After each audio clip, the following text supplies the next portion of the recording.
মানসিক চাপ বা স্ট্রেস কমানোর উপায়কে যদি আপনি পর্যালোচনা করেন, তাহলে প্রথমে আপনাকে কি কারণে মানসিক চাপ বা স্ট্রেস হচ্ছে সেটা আপনাকে খুঁজে বার করে ফেলতে হবে, সেই সলিউশনটা আপনাকে বার করতে হবে। যদি ফ্যামিলিগত কারণে হয় তাহলে ফ্যামিলি স্ট্রেস কীভাবে কমবে সেটা আপনাকে ম্যানেজ করতে হবে।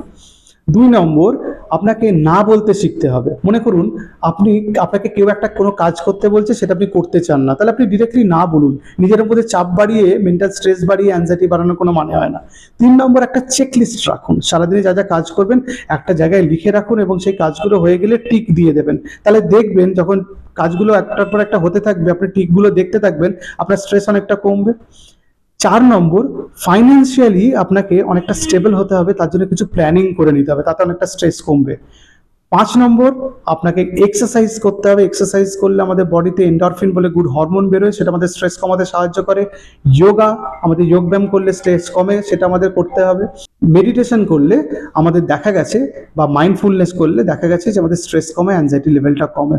আর কিছু খাবার দাবার আছে, সেই খাবারগুলো সত্যিকারের স্ট্রেস আমাদের কমাতে সাহায্য করে, যেগুলোর মধ্যে প্রচুর পরিমাণে অ্যান্টিঅক্সিডেন্ট আছে। আমি বারবার বলতে থাকি যে শাকসবজি, ফলমূল, বাদাম, বীজ এবং গ্রিন টি, এগুলোর মধ্যে অ্যান্টিঅক্সিডেন্ট থাকার জন্য এগুলো আমাদের স্ট্রেস কমাতে সাহায্য করে।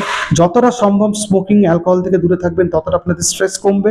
আর অহেতুক কোনো ব্যাপারে তাড়াহুড়ো করবেন না, সব কিছু গুছিয়ে প্ল্যান মাফিক করার চেষ্টা করুন, তাহলে নিজের উপর স্ট্রেস কমবে। আর স্ট্রেস কমার সবচেয়ে বড় উপায় হচ্ছে আপনার যে কারণে স্ট্রেস হচ্ছে সেই কারণটাকে সলভ করে ফেলা, সেই কারণটা থেকে পালিয়ে যাওয়া।